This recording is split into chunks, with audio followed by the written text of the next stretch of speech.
Wealth management is not just for the wealthy. Everyone is entitled to their best retirement possible. Welcome to The Retirement Engineer with Jim Kruzan, your path to a bigger, bolder retirement. Brought to you by Kaydan Wealth Management, a firm that specializes in serving the mobility technology industry. In this podcast, we help you maximize your resources and engineer your best retirement through a process-driven approach so you can get the little things right. Drawing from years of expertise, Jim and his guests will simplify complex wealth management strategies and explore actionable ideas to help you protect your hard-earned wealth and take control of your future. Now, on to the show. Did you know that 58% of American parents admit to delaying their retirement due to the competing financial priorities of saving for their child's college education and saving for their own retirement? It is a balancing act that extends beyond college savings to any major financial goal paired with retirement planning. I'm Patrice Sikora, joined by your host, Jim Kruzan, and today we'll address the question, how can I support my child's education without jeopardizing my financial future? We'll highlight the challenge of these conflicting priorities and share insight and strategies to help you achieve your goals without sacrificing your retirement plans. Jim, we also have a special guest with us today. So why don't you introduce him and then briefly talk about the importance of today's topic?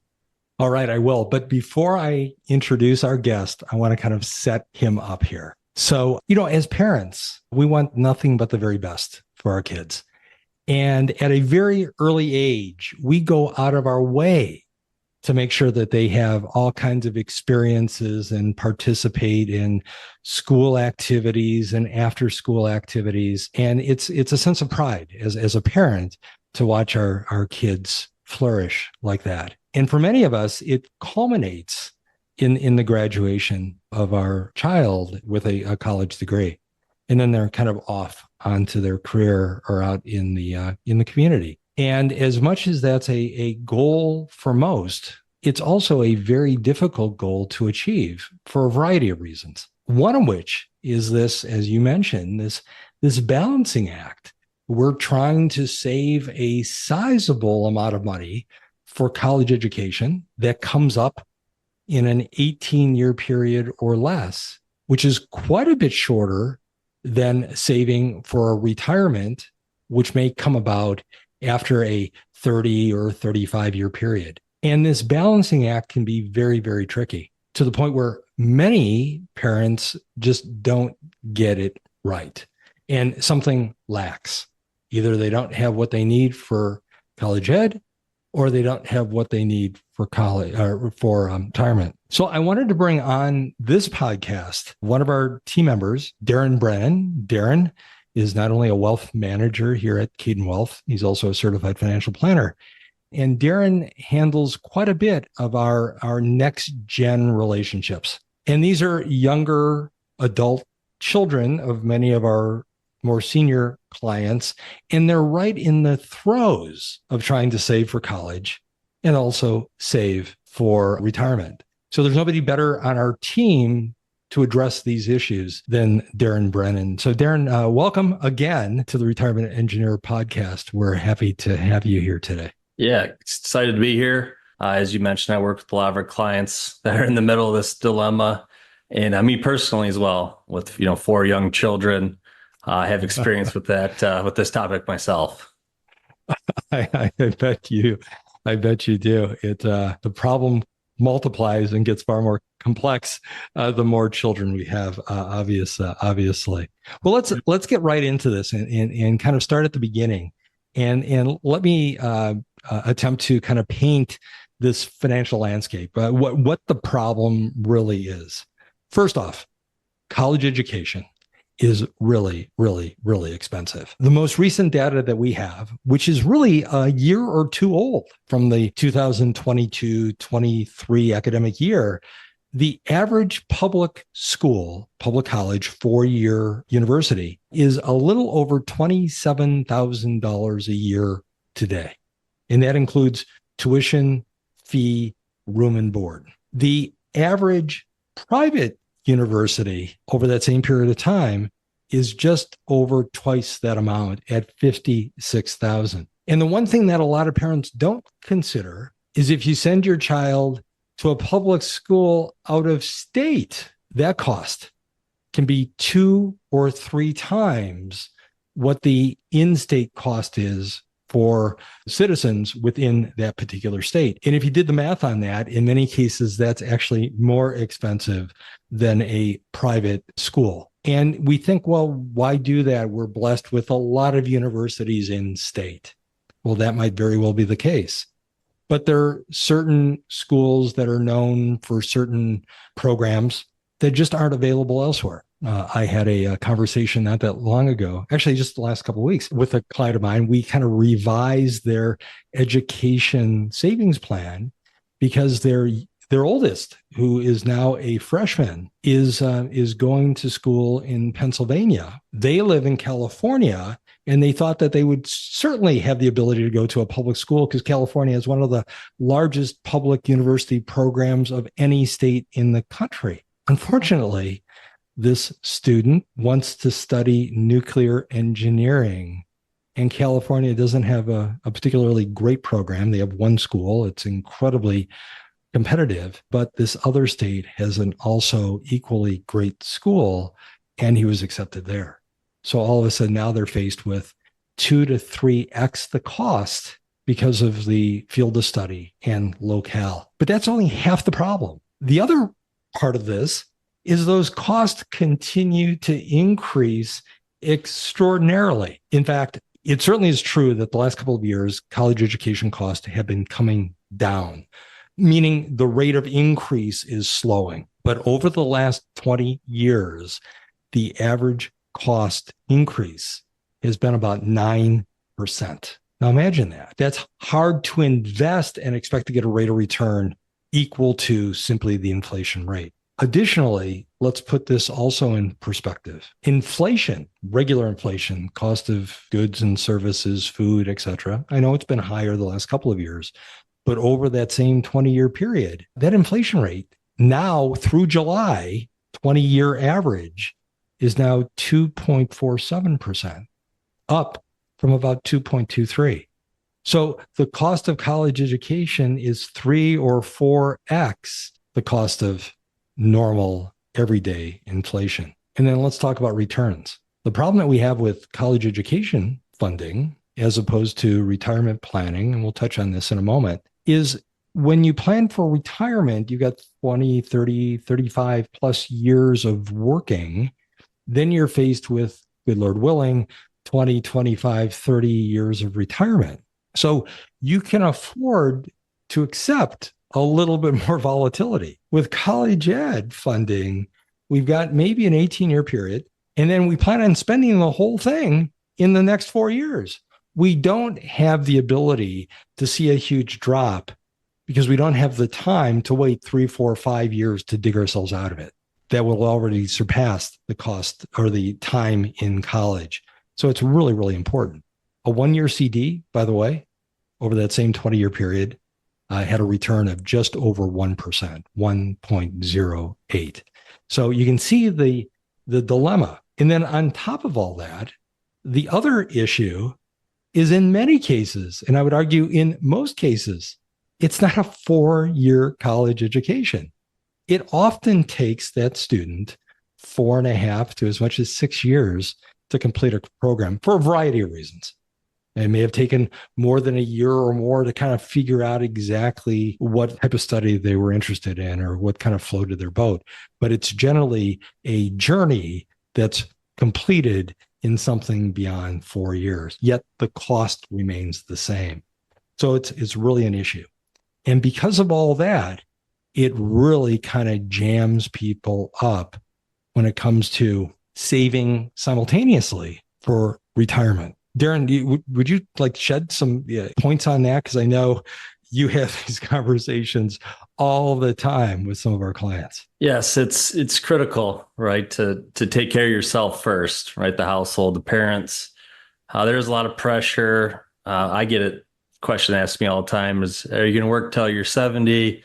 80 years old to pay for all four of your kids. And I always say, who said I had to, right? Number one, everyone's unique in their goals and how they want to do that. Some might just pick a fixed dollar amount, or certainly if they have ability to pay for child's education. And others might have millions of dollars and say, hey, I want them to have some skin in the game.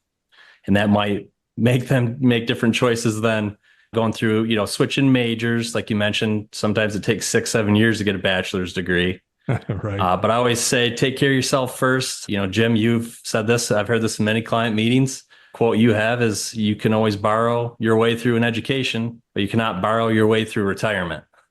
You cannot take a loan out on your 30-year retirement. Right. So always keep that in mind. Just talking through that with clients, and it seems to make sense. Paying yourself first, what does that mean? Simply take care of your 401k, IRA, other savings accounts before taking on college funding. And I've seen it where there's clients that are putting as much as away in a 529 as they are for their own retirement. And you just mentioned, the 18 years, if you don't procrastinate and you start right away, could really cause you yourself to work longer. And if you're just honest with your children and communicate and say, hey, I got to work 10, 15 more years, or we're really stressed out because we're wanting to fully fund your education, you might be surprised on what they say. And they might want to have some skin in the game at that point. But it's definitely a balancing act, right? Say for yourself and to those that you love. Right. It's it also involves a lot of really serious, sometimes difficult conversations as well. Because what the children would hope to see as an experience may be a little bit different, because it may involve some degree of work on campus elsewhere. It might involve some degree of loans as well. So when we're talking to clients about this, you really can't talk about college education without first getting a really crystal clear view of how we're tracking with retirement. First and foremost, that's really, truly the most important thing. It would be a huge disservice to sacrifice your retirement to put your children through a terrific education, because at that point, you're also burdening your children to effectively take care of you the rest of your life. So you need to be able to take care of yourself first.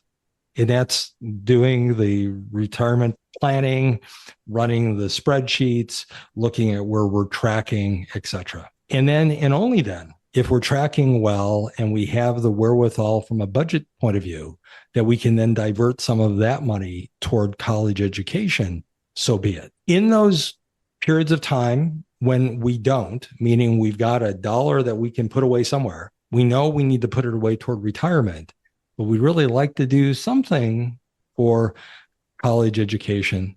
There are some things that we can certainly consider. And I know in a minute, you're going to talk about a number of hacks and strategies and techniques, but two other things that I know I've used, which work in these cases where we're extremely tight, is we look for kind of twofers. And one might very well be a Roth IRA, right? It's a good idea to put money away in a Roth IRA for our retirement. Having money accumulated in a bucket that's tax-free has a tremendous amount of power, and it provides a lot of planning flexibility. Well, it also can be used as a near-term education tool as well. And what I mean by that is, as long as you're funding a Roth IRA, at any point in time, for any reason, you have the ability to extract from that Roth IRA up to 100% of your cumulative contributions. And you can use those elsewhere. Can't put them back, but you can leave all the earnings still in the account that can then be used and pulled out tax-free in retirement. So imagine what that could do for somebody who might not be able to fund both. If there is still a gap to be funded because we're not backfilling with work programs and other things, we might be able to get a little bit of help from the Roth IRA. The other thing that also works is using debt effectively. Now, there's been a lot of horror stories about student loans, and there's been a lot of news on student loan forgiveness here recently. And I think the problem is a lot of people want the college experience and are willing to borrow their way through it, without really leading to any skill set that can then provide some income in the hopes of ever paying this stuff back. But for a parent who really, really, really would like to help, doesn't want their children to be burdened for years after education, using a student loan while fully funding their retirement may very well help, because once that child is now earning a living, has their degree, the parents, who are probably a lot closer to retirement, can then use returns off the market, an extraordinary year where their retirement portfolio is performing, let's say, better than the long-term average, to potentially extract some of that excess newfound capital and use that to help their child pay down that debt. So that debt can be then paid down with the help of the parents' fully funded retirement account, using excess return to do that. So they're not denying the savings portion. They're not saving less during that accumulation phase. They're fully saving as much as they possibly can to make sure they have the biggest bucket available to them. But in retirement, they can then use that fully funded bucket to help reduce over time and accelerate the pay down of that student debt, so their child isn't burdened for decades beyond education with a lot of debt. So there's some really interesting things that can be done from a planning perspective. I know, Darren, in your day in, day out job, when you're talking to our clients about other things that could be done, why don't you share with us some of the hacks or tactics that are often used, which just make really, really good sense on making sure that we're not only helping with education, but we're also not denying ourselves a bigger, bolder retirement as well. Yeah, absolutely. Easiest one is called the 50-30-20 rule. So when you look at 50% of your gross, your take-home income should be used for your needs, right? You need a place to live, you need a car to drive, you need to eat. 30% would be your wants, the fun things, traveling, maybe like a gym membership. Discretionary income is another term we use for it. And then 20% should be savings. And that one should be first, to pay yourself first. So if you're looking to fund college savings plans, it needs to come from either the 30 or the 50. Meaning you're going to have to sacrifice maybe being a smaller home, drive older cars for longer, not going on as much travel or vacations out of the 30%, because the 20% standard, we want, again, as we mentioned, try to take care of yourself first with retirement funding. So that's a good point, a good starting point when you're budgeting, is that 50-30-20 rule. And you got to adjust it periodically, right? As job changes come up, goals for your children. Some of us get an idea of who may not be going to a traditional 4-year college earlier on, and then maybe funneling money to the other ones. So it's a very fluid conversation. For college savings, though, to help, Uncle Sam, to help with some tax savings, if you're for sure going to be using it for higher education, 529 plan is a great tool to use. Start it out as early as you can to get the compounding interest working for you. Also, grandparents, family members can contribute to those plans as well. I know a lot of clients have had success with family members saying, hey, we got enough toys, we got enough things around the house. Just here's a U-gift code from the Michigan Savings Plan, and you can contribute right to their 529 plan, which is the gift that keeps on giving. You touched on the Roth, huge benefit. I like the idea of the twofers as well. Also, just a regular, what we call a brokerage account. I do have a lot of parents that want to save money for college, but aren't certain with politically and some things that are going on. If they don't want to oversave, I guess would be the term to use. So maybe just save in a joint investment account.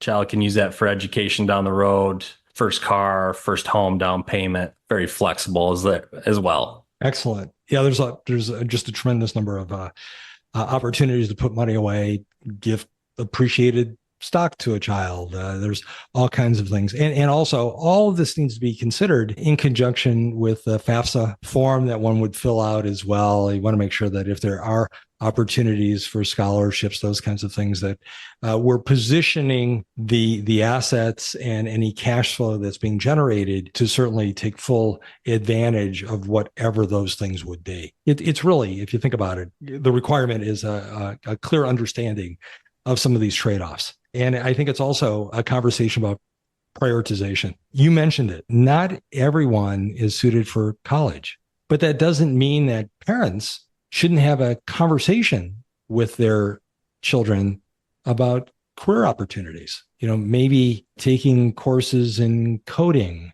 would help a child who's really interested in gaming develop a lucrative career helping write or test games. There are other children that are maybe better suited for trades. And for those who are off to college, to certainly have a better understanding when they go as to what they might want to do. Sure, people change majors along the way, but you don't want to spend the first 2+ years just kind of figuring out who I am and what I want to do. It just becomes really, really, really expensive. In addition, we talked about this idea of maybe post-retirement using some excess returns to help reduce potentially some of the student loans. The same can be said as we're tracking a client toward retirement. They're not quite retired yet. At least in our firm, we run many, many, many, many retirement analyses and analytics along the way. Tax pro formas, which we talked about just this last episode. And we run these and track these on a regular basis, year over year over year. And there may very well be a situation where, because of returns, because of maybe an outsized bonus or whatever the case might be in that particular year, we're somewhat way ahead of where we need to be or expected to be at that time regarding retirement. To, in that year, then say, hey, look, this might be a great year to add more to those college education programs, whether that's a 529 or something else, because we know, at least through this year, it's not going to deny us a shortfall when it comes time for retirement. So having and tracking that on a regular basis certainly makes good sense. In spite of all that, a lot of parents also seek, and quite a bit of emphasis is put in to kind of filling in some of these shortfalls with scholarships. And I would certainly suggest to anybody who's listening, you should take on securing scholarships with the vengeance of a part-time job. There's a lot of resources out there that you might want to make yourself available to. Right now, 58% of families are expected to use scholarships in one way, shape, or form to help offset some of the cost of a college education.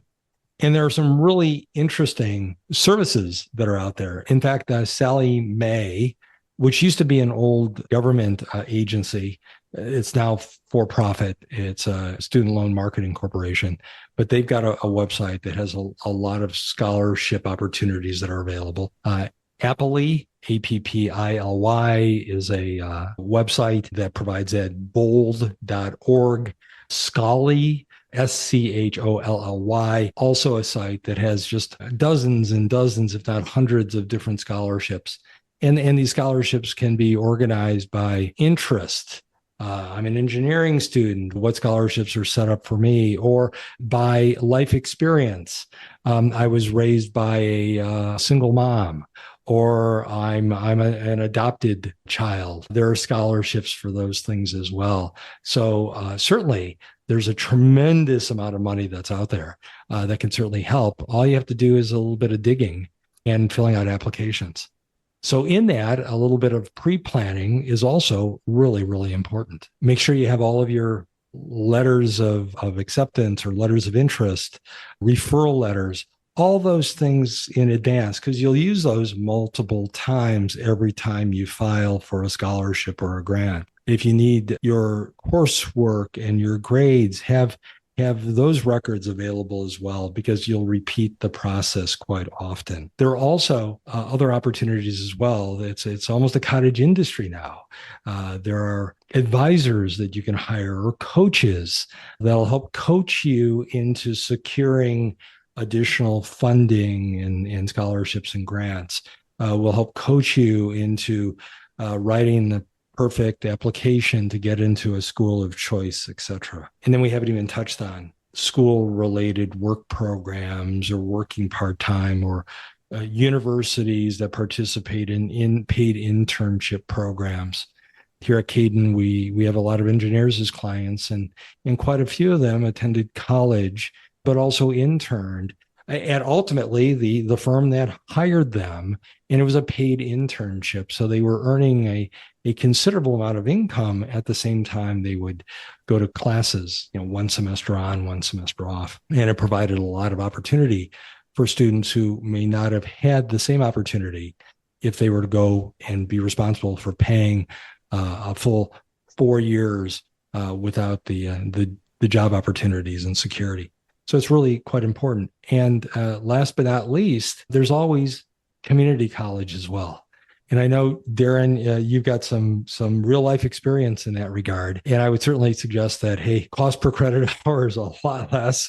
And if you're not really quite sure what it is you want to do, it's better to sample classes and those kinds of experiences there. And then you can really kind of concentrate on what you want to do when it comes time for your major classes. How was that experience, Darren?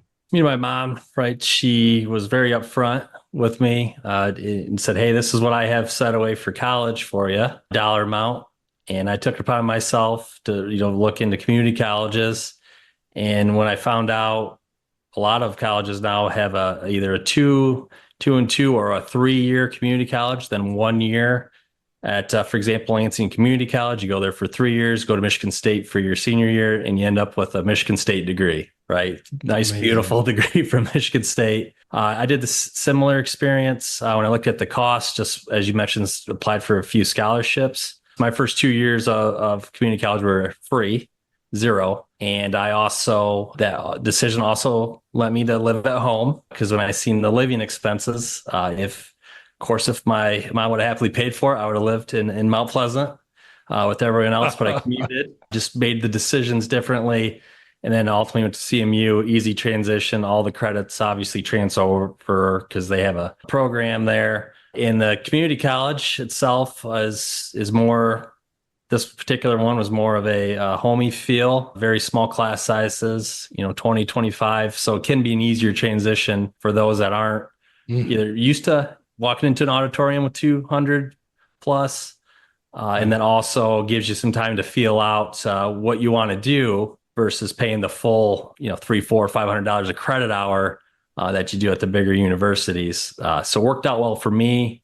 I've had a lot of clients as well. They've had good luck with that in trade school, and really no regrets there at all. But there is some pressure, seems, from society to go right away to the big Michigan State, which I was there. I was like, hey, I'm going to go to University of Michigan.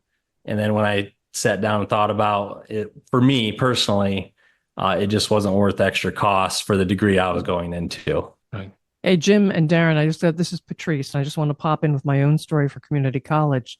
One of my twins started at the University of Rhode Island, full ride, hated it, came home, went to the local community college, got his basics, went to the College of New Jersey, UC Irvine, and now has a PhD in chemistry. So, hey, community colleges, baby, they rock.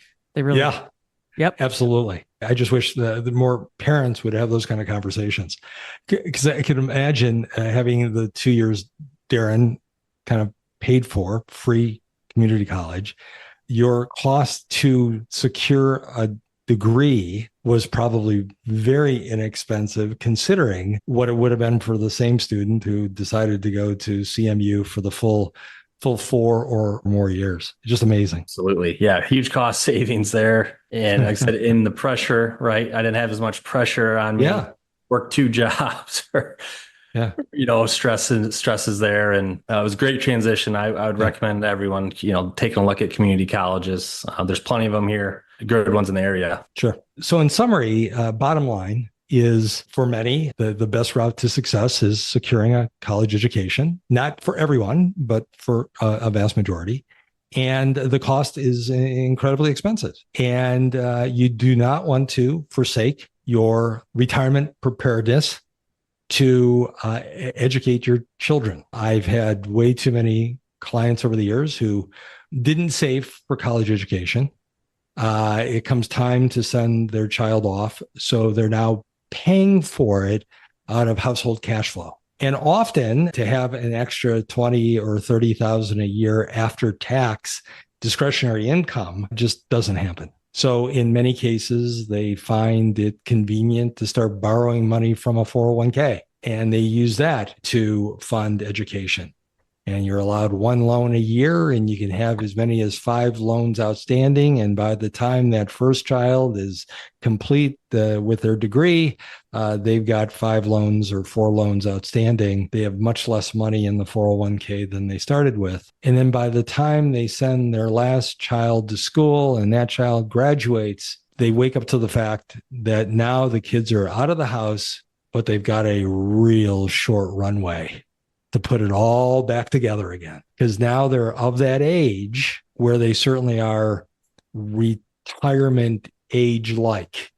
And while their plan may be to work another 6-7 years to recoup all this, that may not be their employer's plan. And some re-engineering or early retirement can be devastating. So make sure that the key to success, the key to a successful education planning strategy is an elegant retirement planning strategy. Hope that helps. Thank you. Balancing college savings and retirement planning can be challenging, but with the right approach, you can address both priorities effectively. It's important to have honest conversations, not just with your financial advisor, but also with your family, to ensure everyone is on the same page about goals and expectations. If you are a Kaydan Wealth client, your advisor has likely already explored this with you, but if not, be sure to bring it up at your next meeting. These discussions are key to making informed decisions that align with your financial and your family priorities. If you found this episode helpful, please subscribe so you don't miss future episodes and share it with someone who could benefit. Follow at Kaydan Wealth on social media and let us know what you think in the comments.